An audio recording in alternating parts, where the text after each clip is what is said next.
はい、どうも、コーヒーに愛された男、カスヤです。お疲れ様でお疲れ様です。今日はいいペースで撮影が進んでおりまして。はい、もう今3本目まあでも、この1本目がね、ちょっと結果が気になるやつです、ね。でもさ、結構いいペースで作られてて、はい、まあ、楽しみなんですけど。今回は、よくコメントとか質問とか、まあ、いろんな人に聞かれることとして、コーヒー豆ってどうやって保存したらいいんですかっていう。これ確かに、俺もコーヒー始めた頃、どうすればいいんだろうってよく思ってたよね。あんまりさ、さっと飲み切っちゃう人たちにはあんまり関係ない話かもしれないけど、毎日飲むわけじゃない人にとっては死活問題だよね。どうやって保存するのかっていう。で、よくコーヒーは焙煎したてが一番うまいからとか、どんどん劣化していくからみたいなこと言う人たちいるじゃん。まあ、それが事実かどうかは置いといて、まあそうやって焦らされたりするし、あと、保存方法はキャニスター買ってそこに入れないとダメとかさ。でも俺あんまそういうの思わないタイプ。ただまあ俺らの場合とお客さんの場合ね、どこまで認識のズレがあるか分かんないけど、まあ、結論から言うともうちゃんと空気に触れないようにして、まあ 1,2 ヶ月以内に飲み切るんだったら常温保存でいいんじゃないっていうのが俺の結論なんですよ。はい、だよね。それができるのが一番いい。またもちろんちょっと密封ある程度しておいて。まあそうだね。はい、なので例えばうちのパッケージだとちゃんとここにバルブがついてたり、なのでさ、中から放出されるガスがある程度抜けるようになってるから、まあ、空気に触れにくいって言えるのかな。まあ、あとはうちのパッケージはチャックがあるので、使ったらその都度チャック閉めてもらって、なるべくこの空気を取り出してチャックバッて閉めれば、普通にこの焙煎日から個人的には2ヶ月ぐらいまでは全然美味しく飲めるんで、そんなに保存方法を考えたこともないんだよね。ただまあ本気でずっと最高に美味しい状態で保存しておきたいっていう場合は、まあ、焙煎日からまあこれは本当に人によるけどね、まあ 2,3 週間経って例えば飲んでめっちゃ今日の状態いいじゃんみたいな時にこういうパッケージでもうしっかり密封して冷凍庫にポンって入れちゃう。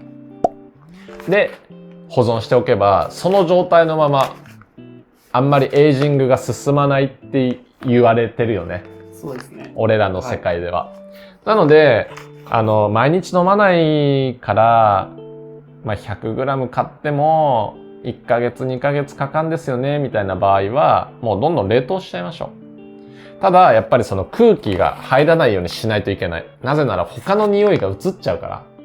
なのでぜひそうしてみてください。で、俺キャニスターってあんまいらないような気がするね。なんか最近真空キャニスターあるね。ヘローでしたっけ？なんかあれは若干私も気にはなりましたけど。あれ昔うち結構持ってて、あれ良かったね。まあ結局酸化させないことが大事なんですよね。酸化とあと空気がどんだけ抜けていくか。まあでも空気が勝手に抜けちゃうからな、どうしたって。まあでも酸化させないとかっていうのは結構大事になってくる。で、例えばスペシャルティーコーヒーとかだと、まあ、割と浅く焙煎してること多いじゃないですか。なので結構常温保存で普通にパッケージに入れたまんま、まあ 1,2 ヶ月放置しててもなんか酸っぱくならない。酸化してるイメージはあんまりないですね。なんかね、さすがに半年とかになるとちょっと酸化してるなっていう味になる。でもまあ浅入りの場合はそんなに心配しないでいいと思ってます。ただ深入りってあるじゃん。周りが豆の周りがさちょっとテカテカになるぐらいのあれはねやっぱ酸化していくよね。油だから。なのでそういうものは俺なんか油が出過ぎる前にもう冷凍しちゃった方がいいんじゃないかなって思います。しかも深入りになればなるほどなんかガスがすごい増えてって、でそのガスが抜けちゃうとその深入りらしさも結構失われるから、個人的には深入りはもう焙煎して 2,3 週間経ったらもうすぐ冷凍しちゃった方がいいんじゃないかなって思います。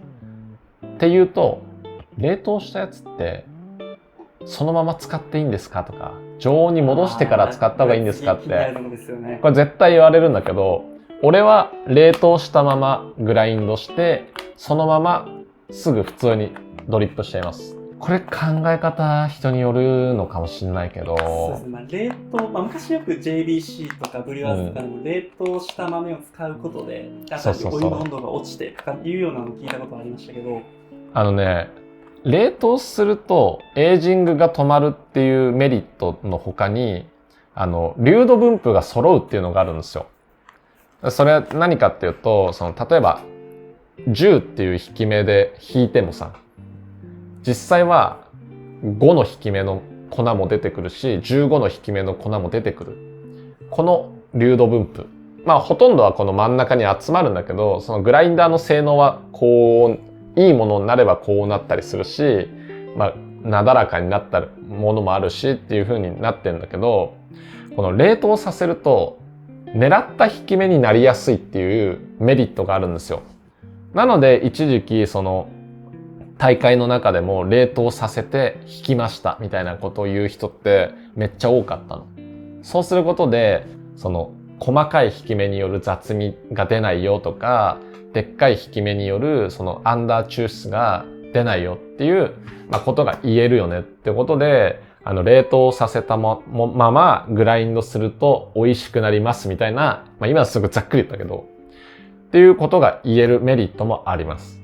で、あとね、近藤コーヒースタンドの、近藤さんとブリュワーズ挑戦した時は、冷凍するメリットが断面が綺麗になるっていうね。そう。常温で引いたものより、冷凍して引いたものの方が、この粉の断面が綺麗なんだって。で、そうすると、やっぱり雑味が出にくいっていうメリットがあるんじゃないかって俺らそういうプレゼンしたんですけど、冷凍したまま引いた方が俺はいいと思います。ただ、冷たいままドリップをするかどうかは結構議論はできると思ってて、やっぱり冷凍した状態なので若干冷たいじゃん。なので最初の蒸らしの抽出効率は下がってる気がする。でも俺ちゃんと測ってないから分かんないけど、そんな違い出ないよなって思う。なんか逆に言うと、じゃあめちゃくちゃお湯の温度高めで最初スタートするとか、やっちゃえばいいとかね。実際さ、だって冷凍した粉がマイナスの温度かって言ったらそこまでじゃないと思うんだよね。引いてるし、そうですね。すぐ使えるわけじゃないから、言ってもちょっとの差だから。で、しかもそれに対して3倍ぐらいのお湯を注いじゃない、90度以上の。だからそんなに違い出ないんじゃないかなって思うので、結論、冷凍したものをそのままグラインドしてそのまま使っちゃって大丈夫。っていうのが豆の保存方法ですね。はい。あとなんか聞かれることってあるかな？あと、また常温保存でも夏場と冬場では若干ガス抜けって変わってくると思うので、なんか夏だとやっぱちょっと早い感じあるかも。ありますよね。抜け方がね。なので少し早めに使い切ることを意識するとか、やっぱり温度が低ければ低いほどエイジングって進みにくいんですよ。なので、冬場だったらね、2ヶ月ぐらい放置してでもいいと思うよ。だって俺さっき飲んだのがパナマの芸者なんですけど、カナダのプライのコーヒー屋のなんだけど、多分もらったのが SCAJ の時だからもう2ヶ月前、焙煎ではもっと前になるわけなんだけど、めっちゃうまかったからね。なんか豆によって普通に 1,2 ヶ月寝かしたやつ普通にめちゃくちゃ美味しかったりしますよね。全然美味しい。だから古くなったからまずいっっていうのは、もしかしたらその深入りの話かもしれないよね。酸化しちゃうから、油が。でもやっぱりいいもので浅く焙煎してるものだったら、普通に2ヶ月寝かしても美味しいよね。ただその場合は若干お湯の温度高くすることを俺おすすめしてます。じゃないと味が出にくいんで。なのでそこだけ意識するといいかもしれないです。というわけで、パッケージで選ぶっていうのもありかもしれないね、コーヒー屋さんを。そうですね。言っちゃ悪いですけど、まあなんか、ビニールの袋みたいなのに、こう、なんていうんですかね、よくある、ペラペラの袋だと多分、保存には向かないと思いますし。そうだね。香りもついちゃうしね、ビニールとかだとね。あと、チャックとかがないと、やっぱり酸化はどうしてもしやすいはず。これは原理的に。それは絶対そうだと思います。なので、チャック付きのを選ぶといいんじゃないかなと思います。もしくは、もうやっぱキャニスターとかに入れ直して、なるべく空気が入らないようなものを使うっていうのがいいと思います。まあ、最悪冷凍しちゃいましょう。そういうわけで、皆さん、ハッピーなコーヒーライフを。自然にパクっちゃった。というわけで皆さん、楽しくコーヒーを、満喫してください。お疲れ様です。パッケージって結構こだわりあるよね、各社。このテツさんのこのフィロコフィアのこのパッケージってあんま日本でこのタイプ見ない気がするんですけど。そうない。これだってオランダの会社に。海外なんですね。そうなんですよ。日本じゃないんですね。日本じゃない。なんか俺がすごい好きなパッケージがやっぱコーヒーコレクティブとか、はい、あとノルウェーの、スプリームコーヒーとか、その辺がすごい好きで、そこどこで作ってんだろうみたいな。確かにコレクティブこれだ。だよね。コレクティブこういう系じゃん。確かにこれ系。で、これ手触りも、俺あんま日本で他の会社でこういうのないと思うんだよね。で、あとこれサイズも全部特注でやってるんですよ。デザイナーにお願いして、で、これで作ってるし、なんかここになんかメッセージ書いてたりしてる。細かいですよね、すごい。